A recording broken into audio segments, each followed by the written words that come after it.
આલિયા બેટ પર ગેરકાયદેસર તળાવો ખોદકામ ઉપરાંત ઘણા કેસોમાં સંડોવાયેલા પાસાનો ફરાર આરોપી સહિત અંકલેશ્વરના 3 વોન્ટેડ આરોપીઓને ભરૂચ બી અને સી ડિવિઝન પોલીસે ઝડપી પાડી કાયદેસરની કાર્યવાહી હાથ ધરી છે. હાંસોટનો પાસાનો ફરાર આરોપી શાબીર કાનુંગા રાત્રિ દરમિયાન કરજણ પાસેથી પસાર થવાની બાતમી મળી હતી,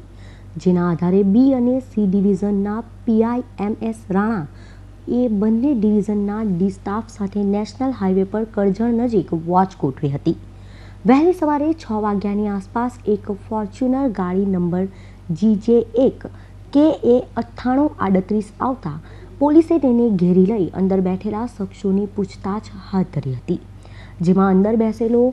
હાંસોટનો શાબીર કાનુંગા સહિત અન્ય 3 ગુલામ હુસેન, યુનુસ ઇસ્માઇલ, હાર્દિક પટેલ હોવાનું બહાર આવતા ચારેયની અટકાયત કરવામાં આવી હતી, જેમાં શાબીર કાનુંગા પાસાનો ફરાર આરોપી હોય તેની પાસા એક્ટ હેઠળ અટકાયત કરી હતી, જ્યારે અન્ય 3 અંકલેશ્વર ખાતે અગાઉના ગુનાઓમાં વોન્ટેડ હોય તેમની પણ અટકાયત કરવામાં આવી હતી. તારીખ 2 જાન્યુઆરીના રાત્રિના 22:00 વાગ્યે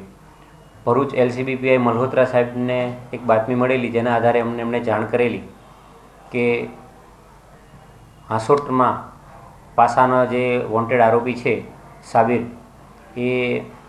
કરજણ ટોલનાકા પાસેથી પસાર થવાનો છે, અને જેના અનુસંધાને તમે ત્યાં આગળ માણસોને લઈ અને નાકાબંધી ગોઠવી અને એને પકડવા માટેની કાર્યવાહી કરો. જે અનુસંધાને PSI ગિલાતર તથા PSI ધોબી સાહેબને લઈ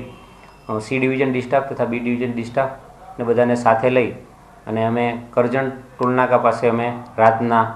નાકાબંધી કરી અને અમે વાહન ચેકિંગ કરતા હતા. એ દરમિયાન વહેલી સવારના અંદાજિત 6-1 વાગ્યાની આસપાસ એક ફોર્ચ્યુનર ગાડી GJ1 RA